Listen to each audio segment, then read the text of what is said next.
जीनियर्स, welcome back to the class. So geniuses, अपन कर रहे थे फाइनेंशियल मैनेजमेंट में रेशियो एनालिसिस के प्रैक्टिकल क्वेश्चन, जिसमें आज अपन करेंगे प्रैक्टिकल क्वेश्चन नंबर 5। तो पहले से अच्छे से रीड करेंगे। Using the following information prepare the balance sheet. Starting में ही क्वेश्चन ने अपनी रिक्वायरमेंट बता दी है कि आपको क्या करना है, बैलेंस शीट प्रिपेयर करना है। ठीक है, उसके लिए कुछ इंफॉर्मेशन गिवन है। पहला, long term debt to net worth. इस तरीके के रेशियो आपको पता ही है क्या करना होता है। पहले आगे वाले को ऊपर लिखना होता है, फिर पीछे वाले को नीचे। यानी कि इसका फॉर्मूला बन जाएगा long term date upon net worth. ठीक है, कितना दे रखा है, 0.5। नेक्स्ट, टोटल एसेट टर्नओवर, पता ही होगा। टोटल एसेट टर्नओवर, सब भी टर्नओवर हो जाता है तो घूम जाता है, यानी कि पीछे वाली चीज पहले आती है, दैट इज टर्नओवर, और आगे वाली चीज बाद में आती है, दैट इज एसेट्स। ठीक है, और टर्नओवर मतलब क्या होता है, सेल्स। तो उसका फॉर्मूला हो जाएगा सेल्स अपॉन टोटल एसेट। ये भी गिवन है। नेक्स्ट, एवरेज कलेक्शन पीरियड, इसका फॉर्मूला पता ही है, बहुत बार कर चुके हैं। Inventory turnover same. Gross profit margin वही अपना GP ratio. Acid test ratio, ये क्या है, वही अपना क्विक रेशियो। इसका फॉर्मूला क्या होता है, quick assets upon current liabilities. ठीक है, फॉर्मूले आपको पता ही होंगे, इसलिए मैं थोड़ा फास्ट जा रही हूँ। आगे क्या दे रखा है, important, assume a 360 day year and all sales on credit. जब भी हम डेज की बात करेंगे तो वहां पर कितना लेंगे, 360 डेज। ठीक है, मैंने आपको बताया है कि अपन 365 डेज भी लिख सकते हैं एक साल में, और एक साल में 360 डेज भी लिख सकते हैं, कुछ भी लिख सकते हैं अपनी मर्जी से। लेकिन क्वेश्चन खुद बोल रहा है कि आपको कितना लेना है, 360 डेज, तो आपको क्या लेना है, 360 डेज ही लेना है। ठीक है, तो पहला ये चीज अज्यूम करनी है। सेकंड, सारी की सारी सेल्स आपको क्रेडिट वाली रखनी है, यानी कि जब आप क्वेश्चन सॉल्व करोगे और वहां पर सेल्स कैलकुलेट होकर आएगी, वो आपको कैसी माननी है, सारी की सारी क्रेडिट सेल्स। यानी कि इस क्वेश्चन में कोई भी कैश सेल्स नहीं है, नो कैश सेल्स। इसका मतलब ये क्या हो जाएगा, टोटल सेल्स बराबर क्रेडिट सेल्स। ठीक है, दोनों में कोई फर्क नहीं है, टोटल सेल्स बराबर क्रेडिट सेल्स। तो इस तरीके का आपको फॉर्मेट दे रखा है, इसी फॉर्मेट में आपको बैलेंस शीट प्रिपेयर करनी है, और उसमें 3 वैल्यू भी पुट करनी है। ठीक है, same to same, 1 lakh 1 lakh 1 lakh. तो सेम फॉर्मेट ये वाला बैलेंस शीट का फटाफट अपनी कॉपी पर कॉपी पेस्ट कर दो। तब तक अपन चलते हैं अपनी कॉपी पर। कॉपी पर सबसे पहले लिखिए रेशियो एनालिसिस का प्रैक्टिकल क्वेश्चन नंबर 5। सॉल्यूशन में एक ही है क्वेश्चन की requirement, that is balance sheet. और बैलेंस शीट का मैंने आपको बता ही दिया, same to same copy paste करना है आपको फॉर्मेट, जैसा क्वेश्चन में गिवन है। ठीक है, notes and payable 1 lakh given थे, लॉन्ग टर्म डेट गिवन नहीं था तो छोड़ दिया उसका स्पेस। कॉमन स्टॉक गिवन था 1 लाख, रिटेन अर्निंग गिवन थी 1 lakh. Asset side cash, account receivable, inventory, plant and equipment, सब चीजें लिखी हुई थी, लेकिन कितना थी ये कुछ गिवन नहीं है। यानी कि एक तरीके से फिलअप वाला क्वेश्चन है, 1 2 3 4 5, 5 चीजें अपन को फिल करनी है। ठीक है, और उसका टोटल यहाँ पर लिख देंगे, सिंपल। और मैंने आपको बताई है कि एफएम में अपन बैलेंस शीट टी शेप बना सकते हैं, बिल्कुल। अकाउंट्स और एडवांस अकाउंट में वर्टिकल फॉर्मेट बनाना है, नोट्स टू अकाउंट वाला वैसा ही। ठीक है, तो ये मत घबराना कि बैलेंस शीट यहाँ पर इस तरीके की कैसी बन गई, लाइबिलिटी और एसेट वाली। ये मैं आपको रीजन पहले भी बता चुकी हूँ। ठीक है, प्रीवियस इलस्ट्रेशन में आई गेस यही वाली चीज मैंने आपको बता दी थी, तो ध्यान रखना। अब इस तरीके के क्वेश्चन में मैंने आपको हर बार बताया है, जो भी क्वेश्चन की रिक्वायरमेंट हो वो ऊपर लिखना, उसके बाद नेक्स्ट काम करना मेन वर्किंग्स पर।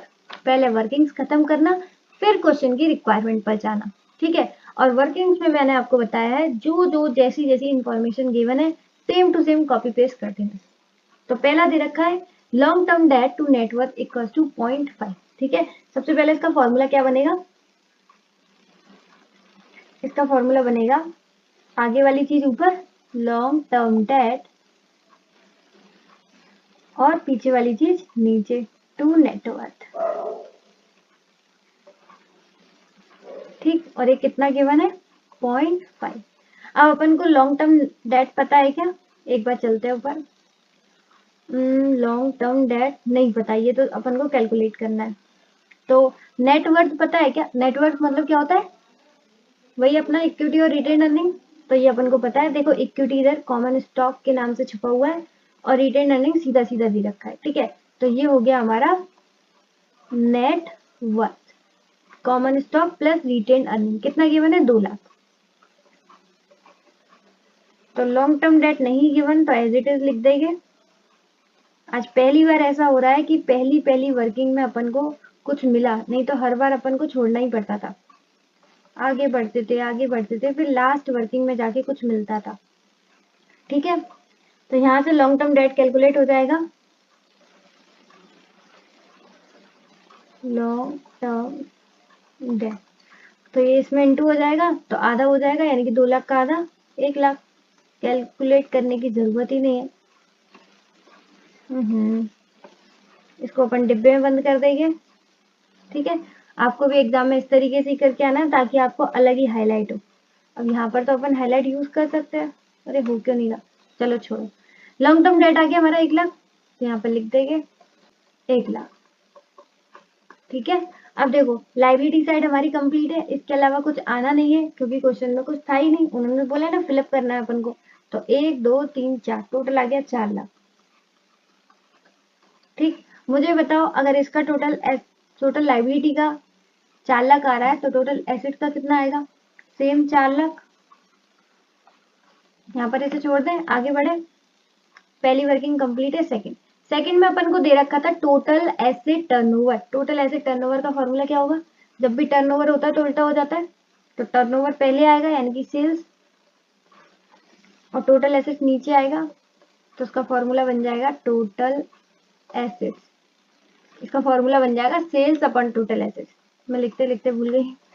ये दे रखा है 2.5, ठीक है। क्या अपन को सेल्स पता है, नहीं, तो एज इट इज लिख देंगे। इसका रेशियो तो पता ही है 2.5। टोटल एसेट पता है क्या, हाँ बिल्कुल पता है 4 लाख। टोटल एसेट में कौन कितना है ये नहीं पता, लेकिन एसेट का टोटल तो पता है ना 4 लाख, तो ये आ जाएगा 4 लाख, ठीक है। यहाँ से सेल्स आराम से कैलकुलेट हो जाएगी, कर दो 4 लाख इंटू 2.5, 4 लाख इंटू 2.5, ये आ गया 10 लाख। तो अपनी टोटल सेल्स कितनी आ गई 10 लाख, ठीक है। और टोटल सेल्स की क्रेडिट सेल है, तो यानी कि क्रेडिट सेल भी कितना हो जाएगा 10 लाख। क्लियर। अभी सेल्स का तो कुछ करना नहीं है बैलेंस शीट में, तो ऐसे ही छोड़ देंगे, आगे बढ़ते हैं। हमारे 2 वर्किंग कंप्लीट हो चुके हैं, इसको तरफ अब नहीं देखना। थर्ड, एवरेज कलेक्शन पीरियड, इसका फॉर्मूला क्या होता है, डेज अपॉन, अब ये डेज में दे रखा है तो ऊपर भी डेज ही आएगा, लेकिन डेज में उन्होंने बोला था 360 लेना है, तो ऊपर आएगा 360। अगर मंथ होता तो कितने लेते 12, ठीक है। इसका फॉर्मूला होता है डेज अपॉन DTR, यानी कि 360 अपॉन DTR कितना गिवन है 18। तो यहाँ से DTR कैलकुलेट हो जाएगा आराम से।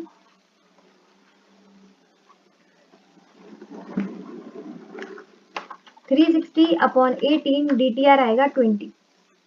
तो ये आ गया डेटर टर्नओवर रेशियो कितना 20, ठीक है। अब यहाँ पर लिखना पड़ेगा डेटर टर्नओवर रेशियो,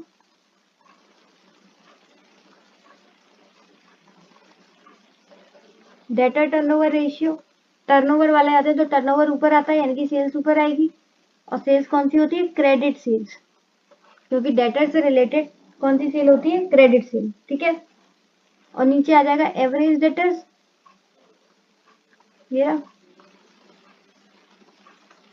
क्योंकि ओपनिंग ले या क्लोजिंग इसकी झंझट खत्म करने के लिए अपन क्या लेते हैं एवरेज डेटर्स। अब डेटर टर्नओवर रेशियो कितना है, अभी अभी कैलकुलेट किया 20, क्रेडिट सेल्स अभी कैलकुलेट करी थी ये 10 लाख, और नीचे आ जाएगा एवरेज डेटर्स। अब यहाँ से एवरेज डेटर्स कैलकुलेट हो जाएगा, 20 नीचे आ जाएगा 10 लाख ऊपर, तो 10 लाख डिवाइड बाय 20 ये आ गया 50,000। तो डेटर्स कितने आ गए अपने 50,000।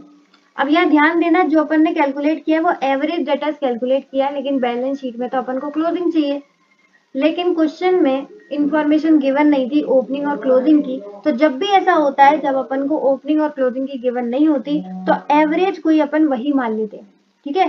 चाहे ओपनिंग मानो या क्लोजिंग, एवरेज कोई मान लेते हैं। तो बैलेंस शीट में अपन डेटर्स लिख सकते हैं कितना, 50,000। क्लियर।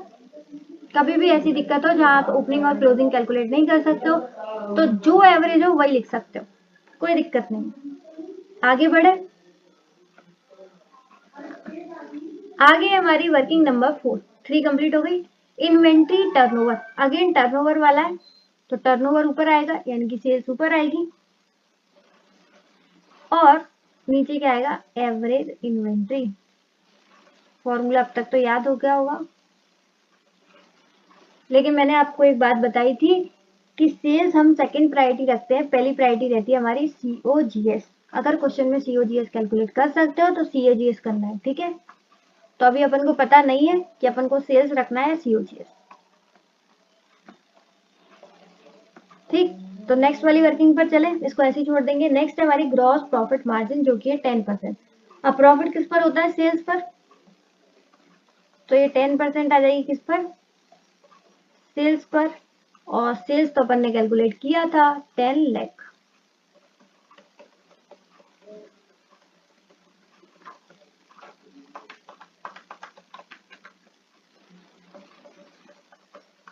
तो यहां से अपना जीपी कैलकुलेट हो गया 10 लाख, सॉरी 1 लाख। 10 लाख का 10% 1 लाख, ये आ गया हमारा जीपी, ग्रॉस प्रॉफिट। अब जीपी आ गया तो आप समझ ही सकते हो कि अपन सीओजीएस आराम से कैलकुलेट कर सकते हैं। तो यहाँ पर अपन सेल्स नहीं रखेंगे, क्या रखेंगे, सीओजीएस। अगर सीओजीएस कैलकुलेट नहीं कर सकते तब सेल्स करेंगे, ठीक है। तो यहाँ पर सीओजीएस आराम से कैलकुलेट हो जाएगा, सेल्स माइनस जीपी। सेल्स कितना दे रखा है, 10 लाख, और जीपी अभी अभी कैलकुलेट किया 1 लाख, तो सीओजीएस आ गया हमारा 9 लाख। हाईलाइट कर देंगे इसको भी।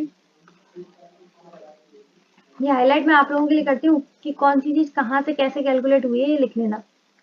तो देखो, ये आ गया 9 इक्वल्स टू 9 लाख, और नीचे आ जाएगा एवरेज इन्वेंट्री, ठीक है। तो यहाँ से एवरेज इन्वेंट्री कैलकुलेट हो जाएगा, ये आ गया 1 लाख। सिंपल है, बिना उसके हो जाएगा ये तो, ठीक। अब अगेन इस क्वेश्चन में ओपनिंग और क्लोजिंग इन्वेंट्री से रिलेटेड कोई इंफॉर्मेशन नहीं थी, तो अपन इस एवरेज इन्वेंट्री को ही ओपनिंग और क्लोजिंग मान लेंगे, ठीक है। यानी कि हर चीज को अपन मान लेंगे 1 लाख। तो यहाँ पर हम इन्वेंट्री में कितना लिखेंगे बैलेंस शीट में, 1 लाख। हो गया। अब कौन बचा, बस कैश रह गया और प्लांट एंड इक्विपमेंट। ये हमारी वर्किंग नंबर 4 कंप्लीट हो गई, वर्किंग नंबर 5 कंप्लीट हो गई। लास्ट रह गया working number 6, acid test ratio, और उसको बोल सकते हैं क्विक रेशियो। इसका फॉर्मूला बताओ सबसे पहले। Quick assets upon current liability. सब खेल इसी में है, इसलिए लास्ट बार की वर्किंग को ध्यान से देखना, ठीक है। वर्किंग नंबर 6 को ध्यान से देखना। कितना दे रखा है, 1।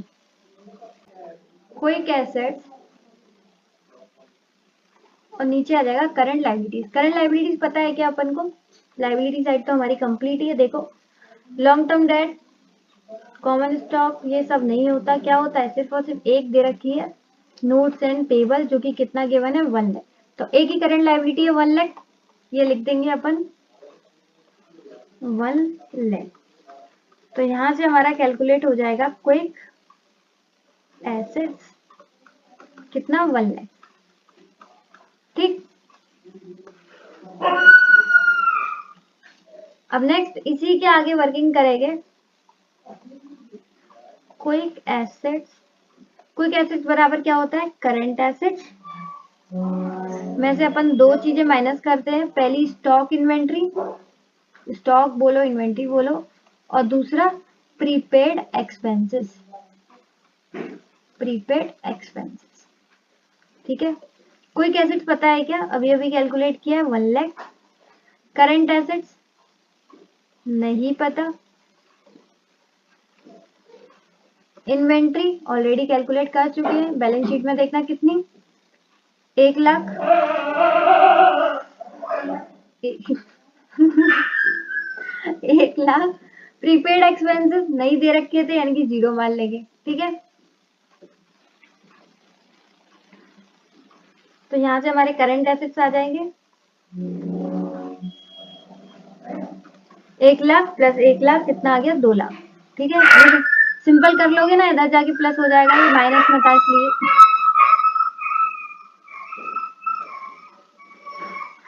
सॉरी फॉर द इंटरप्शन, पता नहीं ये लोग क्या कर रहे हैं, लड़ रहे हैं आपस में।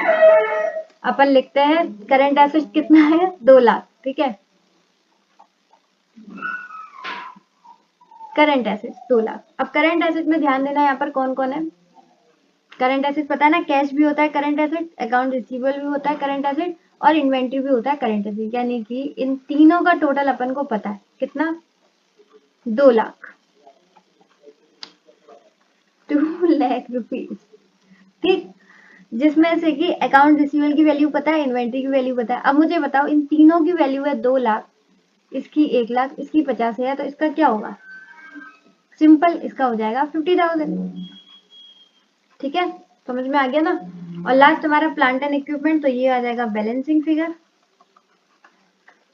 ये कितना हो गया 2 लाख, ये हो गया 3 लाख, तो ये आ जाएगा 1 लाख, क्योंकि अपन टोटल पता है 4 लाख, और ये सब है सॉरी, टोटल पता है 4 लाख, ये सब कुछ है 2 लाख, तो ये भी हो जाएगा 2 लाख, ठीक है। क्लियर। लास्ट वाली वर्किंग पर ध्यान देना, एक बार और बता देती हूँ अगर जिसको समझ में नहीं आया। सबसे पहले हमने क्विक रेशियो गिवन था, क्विक रेशियो का फॉर्मूला होता है quick asset upon current liability, इसका फॉर्मूला तो पता ही है रेशियो। करंट लायबिलिटीज भी पता है, बैलेंस शीट में से देख ली, एक ही थी पेबल जो कि था 1 लाख रुपए, यहाँ से अपन ने कैलकुलेट कर लिया क्विक एसेट। उसके बाद एक और फॉर्मूला लगाना है क्विक एसेट का। क्विक एसेट कैसे कैलकुलेट होते हैं, जब अपन करंट एसेट में से इन्वेंट्री और प्रीपेड एक्सपेंसेस माइनस कर देते हैं, ठीक है। तो क्विक एसेट्स अपन को पता है 1 लाख, करंट एसेट्स अपन को पता नहीं है, इन्वेंट्री अपन ने कैलकुलेट करी थी 1 लाख, प्रीपेड एक्सपेंसेस नहीं गिवन तो 0 मान लेंगे, ठीक है। उसके बाद करंट एसेट्स को यही रख दो, और 1 लाख इधर माइनस का तो इधर जाके प्लस का हो जाएगा, तो 1 लाख 1 लाख 2 लाख, यहाँ से हमारे करंट एसेट्स आ गए 2 लाख। अगर हम बात करें हमारी बैलेंस शीट में एसेट साइड, तो 3 ही करंट एसेट थी, cash, account receivable and inventory, तो इन तीनों का टोटल आ जाएगा 2 लाख। इसमें से 2 का अपन को पता था, तो तीसरा आराम से कैलकुलेट हो गया कि 2 लाख है, 1 लाख ये है, 50,000 ये है, तो 50,000 ये हो जाएगा, ठीक है। उसके बाद इन सब का टोटल अपन को 4 लाख पता था। अगर करंट एसेट्स का 2 लाख है तो फिक्स्ड एसेट्स का क्या होगा, ऑब्वियसली 2 लाख। तो उम्मीद है आपको क्वेश्चन समझ में आया होगा, साथ के साथ इसकी प्रेजेंटेशन। तो आज के लिए इतना ही। If the video is helpful for you then hit the like button, share with your friends as well if it deserves, and या डू सब्सक्राइब नाउ। इसी तरीके से आपको स्टडी मटेरियल के सॉल्यूशंस मिलते रहेंगे। आज के लिए बस इतना ही। इसी के साथ इसी तरीके से खुश रहिए, मुस्कुराते रहिए। मिलते हैं नेक्स्ट वीडियो में, तब तक के लिए बाय बाय।